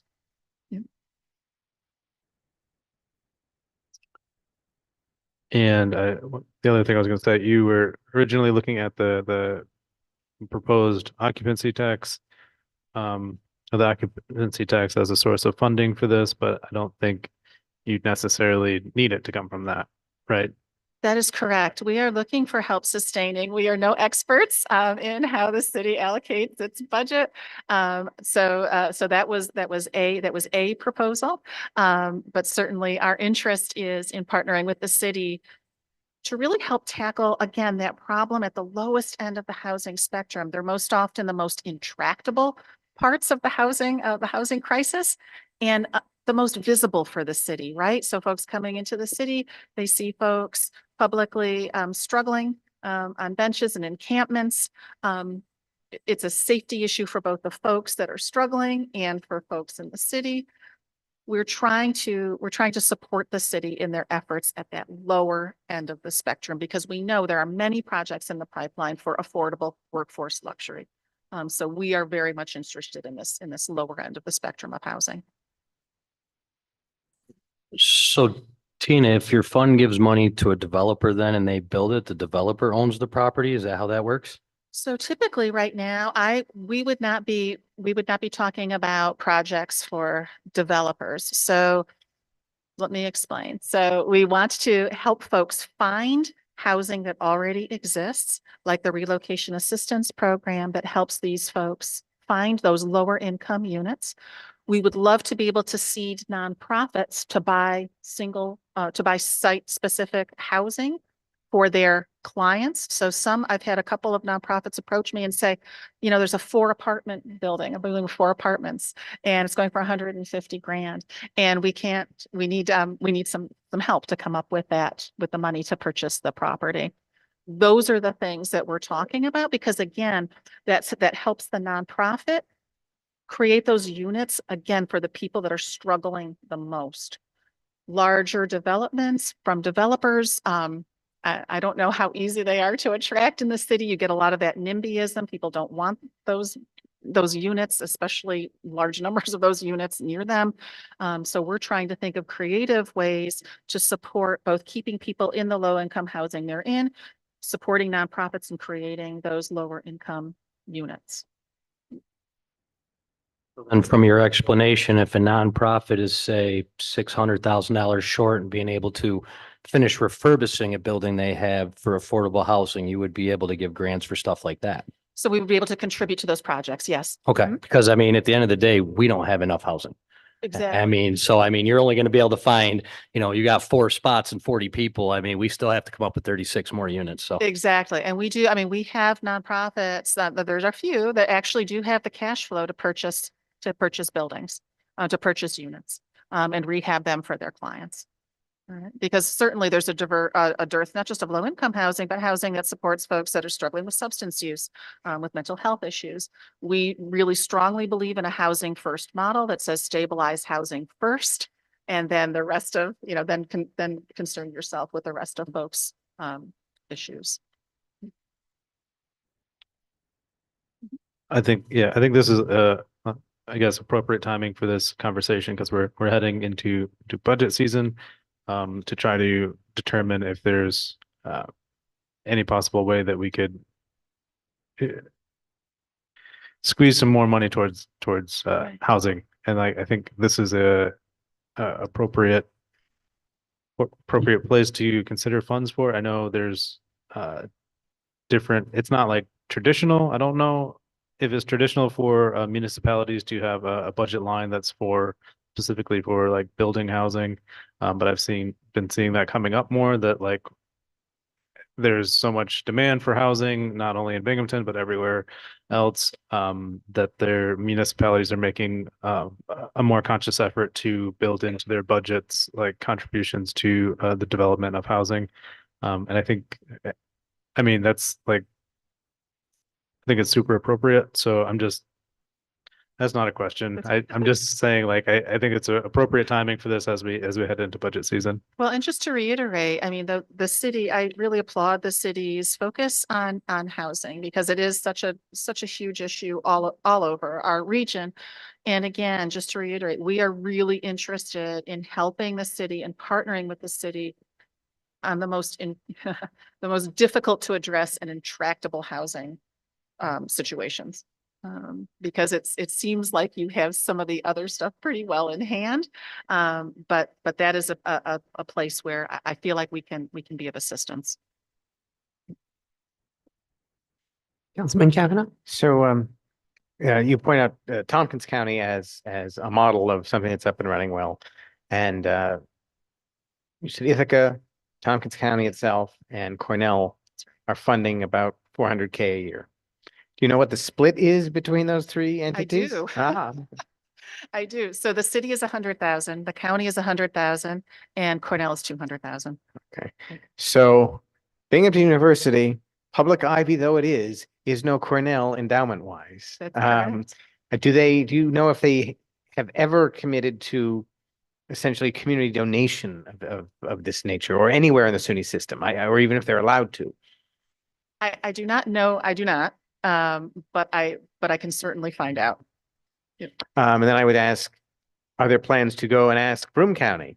Are there plans to ask the other municipalities in Broome County or within your service area? As I'm often reminded by some folks from the town of Union, they are the largest municipality in Broome County.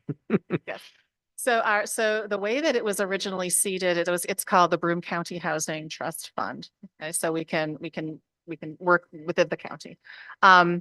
Yes, we are planning on approaching the county for a similar ask, perhaps a different fee, coming from a different fee. And we also have plans to approach the university. I am reluctant to approach the university without at least some kind of commitment from the city and the county. I feel like that would strengthen our case and resolve for the university, should we have that commitment. Town of Union, And the town of Union. Vestal, Johnson City. I actually spoke Barker with the town of Triangle? Union not long ago. So yes, I guess we were going for the biggest fish first. Yep.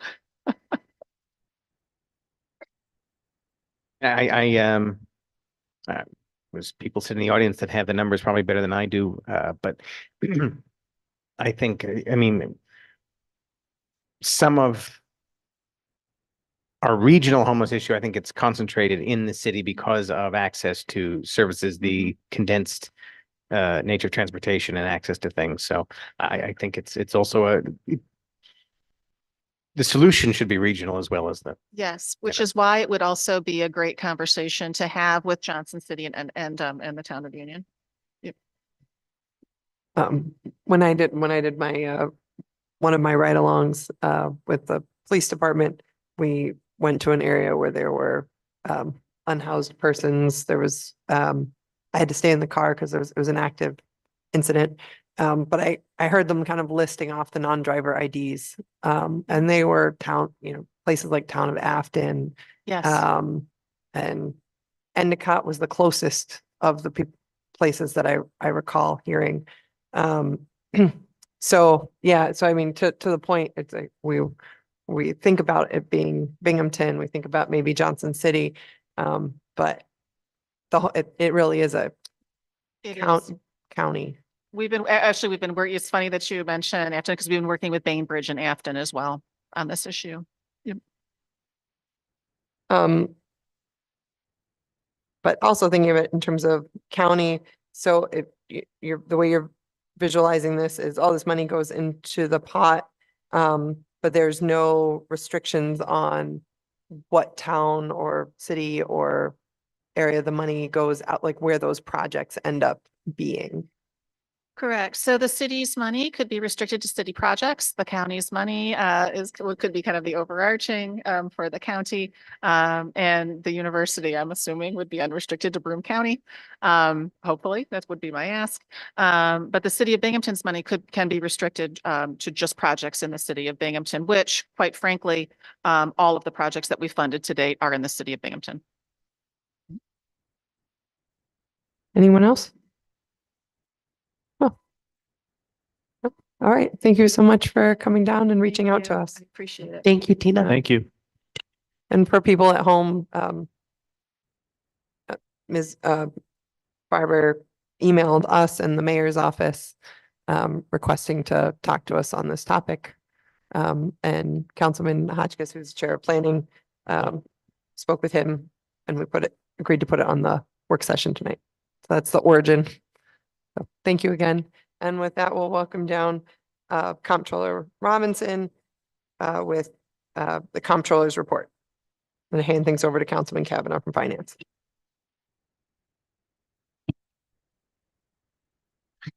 Good evening. Good evening again.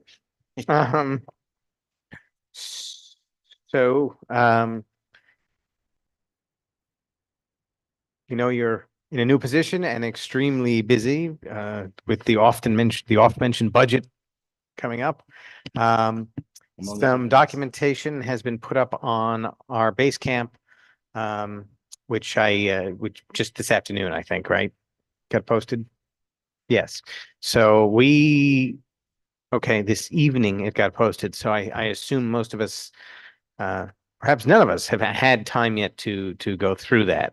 And you brought also that came down was an overview of ARPA expenditures updated. So I don't think any of us are in an ideal position to ask you questions at the moment. So do you have a general presentation or overview you'd like to give it? I do, but you mind if I ask a question? Sure. I sent the ARPA stuff this afternoon and I apologize for that, but I gave the financials last week for all the funds. But they just got on Basecamp today. On It was only today. All right. I was like, I apologize. The ARPA was done today, and I apologize. No, that's okay. But I don't. But if the stuff wasn't on Basecamp, I can find out why it wasn't, because I sent that out last week. Did it was The other items Did were anyone know it posted was on August Basecamp? 14th. Did anyone else know? Does anyone know? I didn't know it was on Basecamp. I'm afraid. I knew it was I'm there as sorry. I go on there regularly for Environmental Commission. Ah, right. Was I supposed to do something? Like, No. okay. No, well, an email would have been helpful. I would have Okay. looked, but I don't know whose but job that it's is. not. Yeah, it's yeah, no. It's okay. So I all right. So Well, certainly I can talk to ARPA just a little bit. I'm still really reeling with the magnitude of the reporting requirements. So, and I do not know, I will tell you, I do not know all the projects by heart.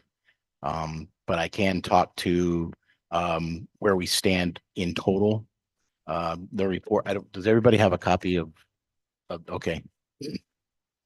So basically, we had 46 million plus in ARPA funds, given it to us twice, 23 million in 21 and 22.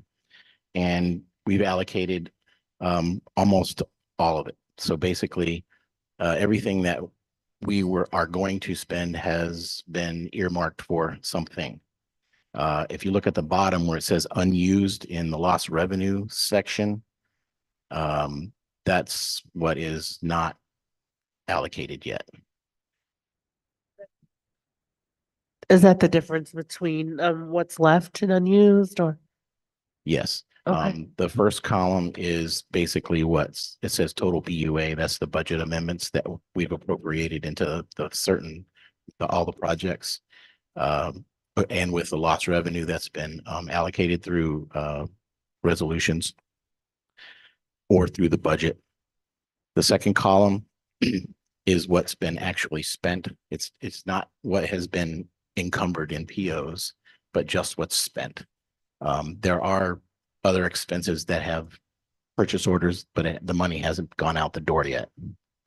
And then the third column is basically what's left to spend. And as you know, we have till the end of this year to allocate our funds, and we can carry over funds into next year. So that 641,000, that's basically going to be earmarked right now for some contractual obligations with Teamsters and I think another union for some retention pay. And I mean, that's basically it.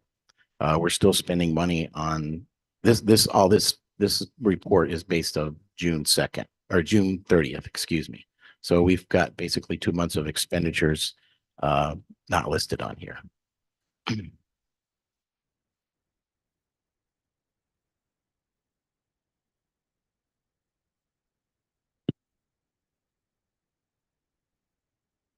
Okay, are we good to ask individual questions? Good, all right. I the mower deck excavator kind of jumped out at me. There's like $50,000 that was like in that line. And I think that would be, I don't know, I just think that would be a useful tool. Do you know if there's a PO that's out for that? I believe I did talk to Nick about this. And yes, I think he is gonna buy the mower deck. I don't think he's put in a purchase order yet. I'm not sure. I'd have to find out about that.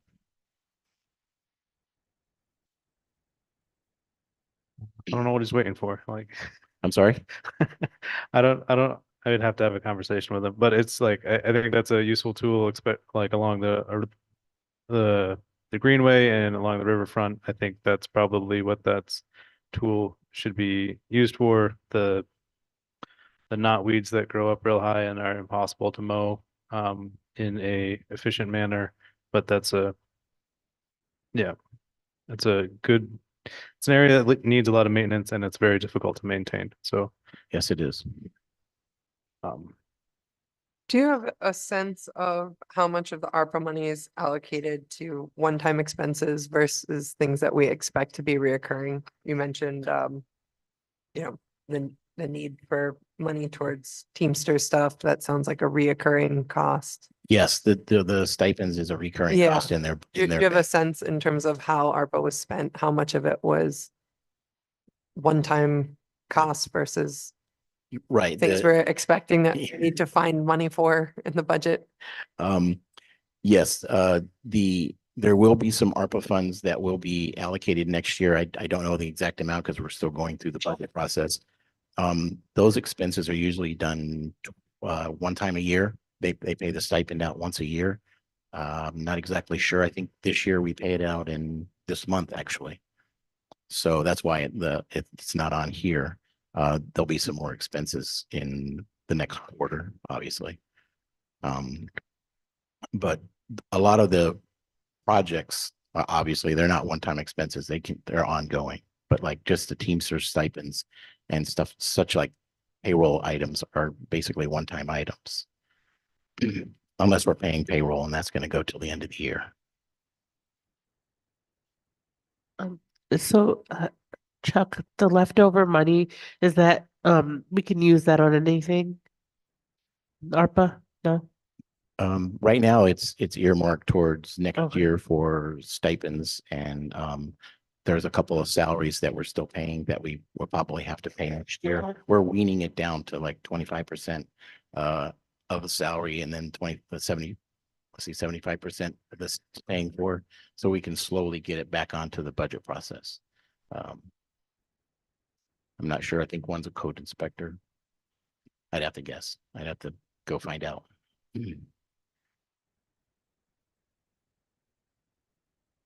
Anyone else? I can jump off ARPA for a moment.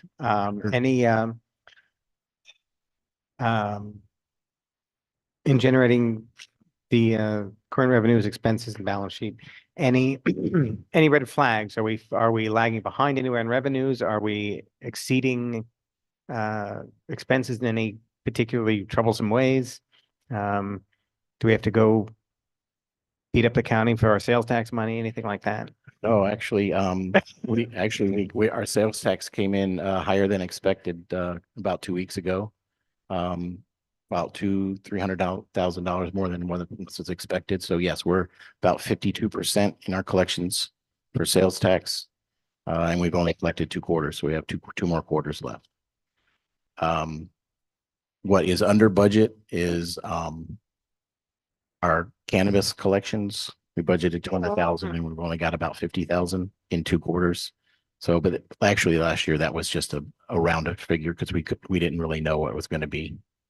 But the general fund is actually expenses are at about close to 58% and their revenues are at 64%. Keep in mind, we do have all our tax revenue booked from Broome County since we collect that in full. Matter of fact, we received our last check last week. So basically, we're all paid up in taxes. The only thing that I noticed is electricity is running high due to NYSEG rates and health insurance. Health insurance is always high, and I get a report every month that tells me health insurance is running high. What, on a percentage, how much is the NYSEG increasing? Well, like it's around 14% right now, higher on an average, but it depends upon where we are in the city. Like the city hall building is a little bit different than the central garage, the police stations, firehouse. Is that from usage or from rate hikes? It's both. Our usage is pretty much the same. It's rates. Are there any questions for NYSEG that would be helpful for you? I'm working on scheduling a presentation from NYSEG to us. How can we improve our saving on our electricity? Just like through LED lights. I know they're doing an energy study here at the city, so maybe that will help in some way as well.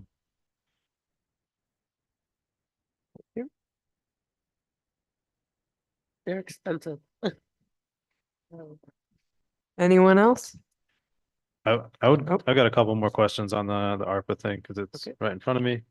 I'm curious, there's a line that's for gun violence that had $1 million, 400,000 of which has been spent, and I'm not sure. I think there was one program that I'm aware of that some of that money went to, but I don't know what the remaining or where that's going. Let's see. Gun violence.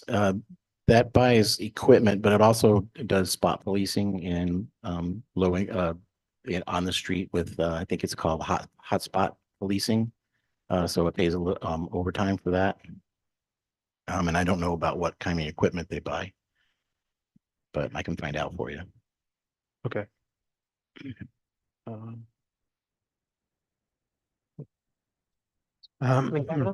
Any hiccups, capital project wise, things that you were issuing bonds for, anything that are not on schedule or? Well, I'm still in the process of doing the capital improvements for the budget. We will do a band next year. I just don't know the amount yet. Because I have to work with physical advisors on the numbers. So I did have a call with them last week, and I'll probably have another one with them this week too.